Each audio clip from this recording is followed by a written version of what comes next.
The policies of Belgian King Leopold II left millions of people dead more than a century ago in the region that is now the Democratic Republic of the Congo.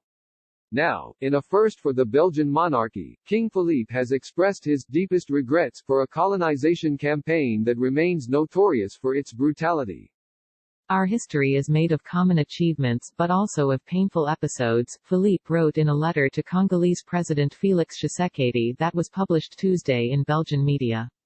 The note commemorated the 60th anniversary of the Central African state gaining its independence from Belgium.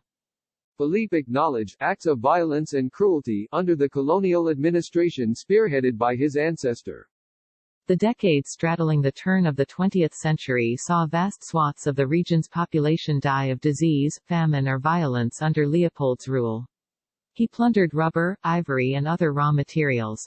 In Philippe's letter, which did not explicitly name Leopold, he wrote that the regime's violent practices sowed suffering and humiliation among the people of Congo. I would like to express my deepest regrets for those wounds of the past, the king added, the pain of which is today revived by the discrimination that is still all too present in our societies.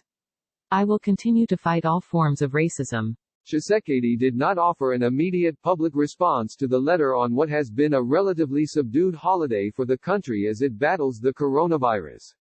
The country's colonial past has been thrust into headlines in recent weeks with protests seething worldwide over racial injustice.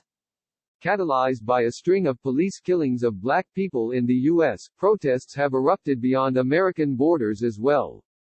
Across the Atlantic, in the UK and Belgium, in particular, statues with racist, colonial legacies have been vandalized and have seen widespread calls for removal.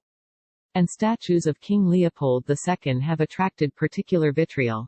The long-reigning monarch claimed the region as his own private property, calling it, unironically, the Congo Free State. Shortly before his death, he was forced to cede the territory to the Belgian state, which maintained formal ownership of the colony until 1960. Leopold, his successors and the Belgian government drew riches from a system that featured the widespread abduction, mutilation and forced labor of natives.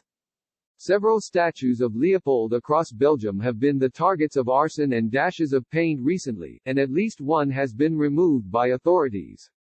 A petition demanding that Brussels, the Belgian capital, remove all of its Leopold statues has also garnered tens of thousands of signatures.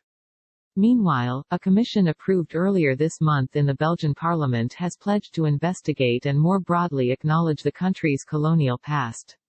It's an effort that Belgian Prime Minister Sophie Wilmes heralded in a speech Tuesday marking Congo's Independence Day.